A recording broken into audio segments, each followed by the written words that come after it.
I don't want to talk because I want you to hear that. But so I've been doing my call blasting, and kind of in an answer to every time they yell, and you hear that?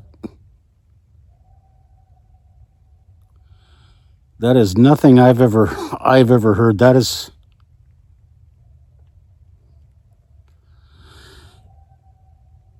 it's like somebody yelling. So I'm going to answer him.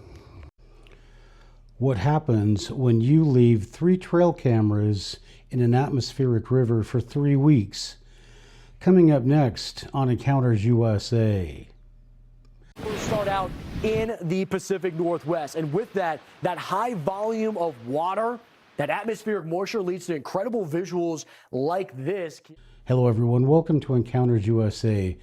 If you've been following this Harstine Island series, you know that I've done a number of investigations on Harstine Island, and the reason for that is that there are a number of BFRO, or Bigfoot Reporting Organization, reports that have come out of there, and also this is the location of the famous Rich Germeau Bigfoot sightings, which I've done extensive investigations into.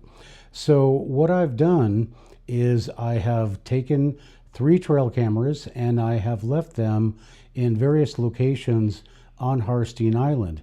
Now, the one thing that I didn't know is that there was an atmospheric river coming. Snoqualmie and the falls there, beautiful. That's why a lot of people hike. But when you get this much water and rain, it overflows and it creates kind of a chaotic scenario. It certainly does. I mean, the river flooding and some of the I would not be able to retrieve these cameras for over 3 weeks. So this next series that you're going to be watching is about me placing the trail cameras, me going and retrieving the trail cameras, and then finally what I found on the memory cards of the trail cameras. So Encounters USA is going to a whole new level, and we found some very interesting things on Harstine Island that you're going to want to stay tuned for, and you're going to want to subscribe. So let's get on over to Harstine Island and let's set up those trail cameras.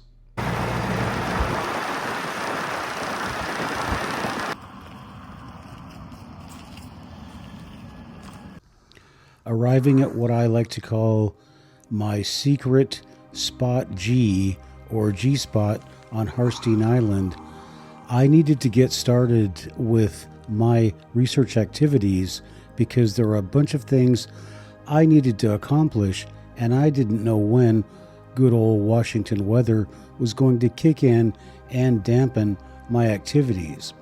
So the first thing I knew that I needed to do was I needed an aerial reconnaissance of that location. I needed to go in and see if the swamp, which I had navigated earlier, was much bigger than it had been before. And if it was, I wouldn't be able to go in and place the trail cameras there, obviously. And second, I needed to see if there was any kind of wildlife or any other kind of activity there that I might be able to spy out with the use of a drone flying overhead. So that was the mission of my first flight.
Then, once that flight was completed, I sent the drone back over for a further penetration of the area.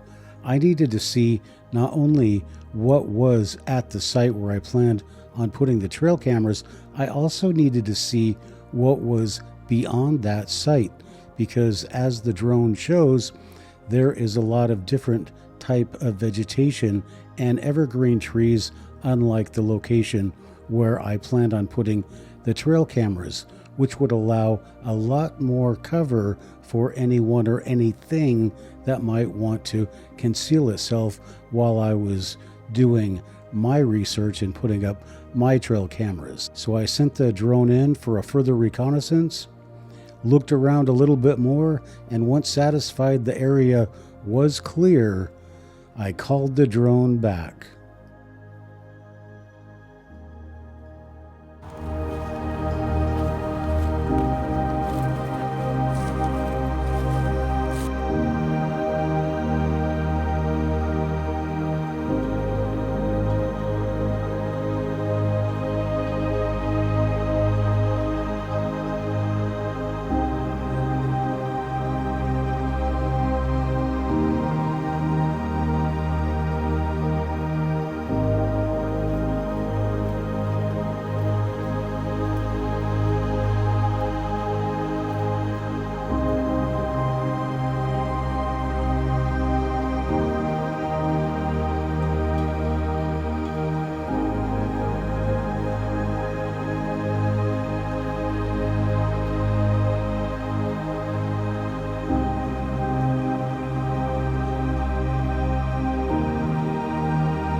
Well, this is it. As far as I can tell, this here is where the Bigfoot was standing. He was actually by, I believe, that tree right there. And he was here in this area. I'm going to put up my trail cameras and put out my snacks, and we'll come back in a few days and see what we can find.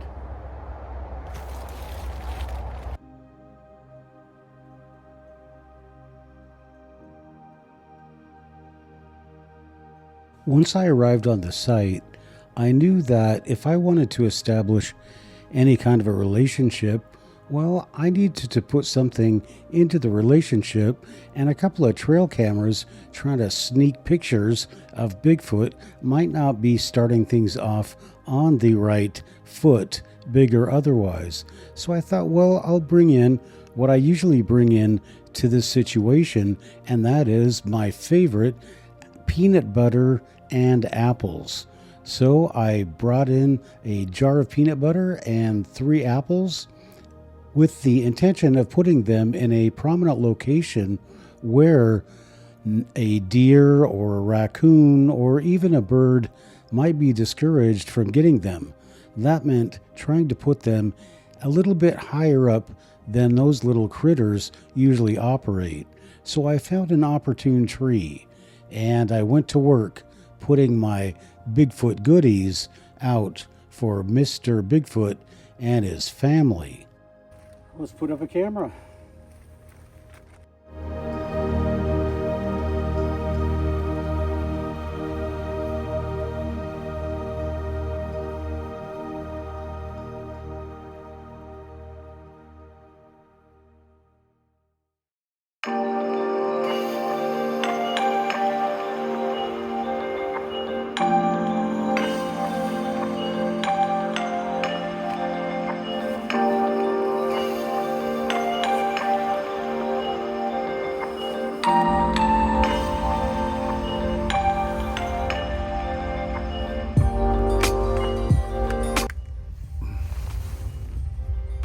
Armed and ready to go. Ready for Mr. Bigfoot.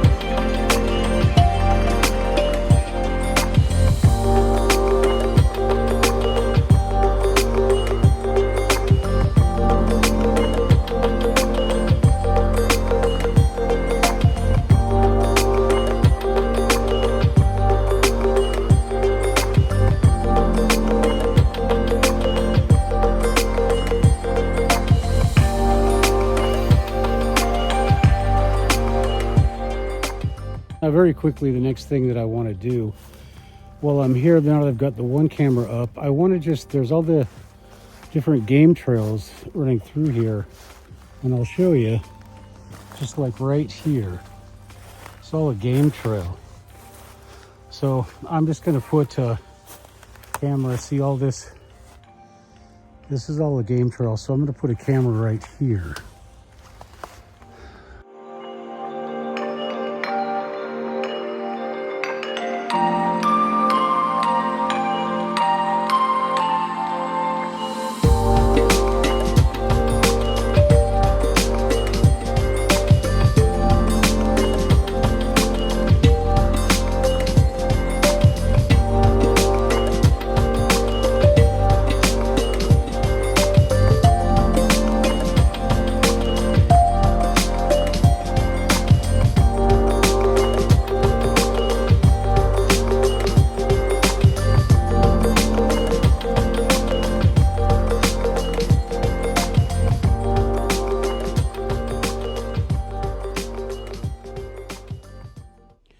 All right, everybody, how exciting is that? The trail cameras are now in place.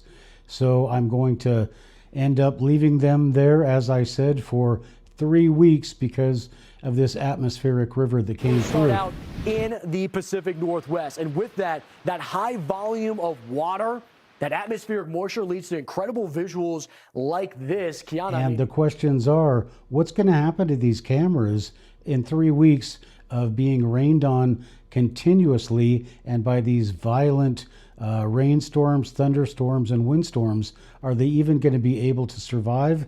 And will they be able to record any footage whatsoever if they're getting rained on all the time? To tell you the truth, I don't know. This is the first time I've ever really worked with trail cameras, so it's going to be interesting information. Stay tuned, subscribe to the channel, and remember to always watch your back.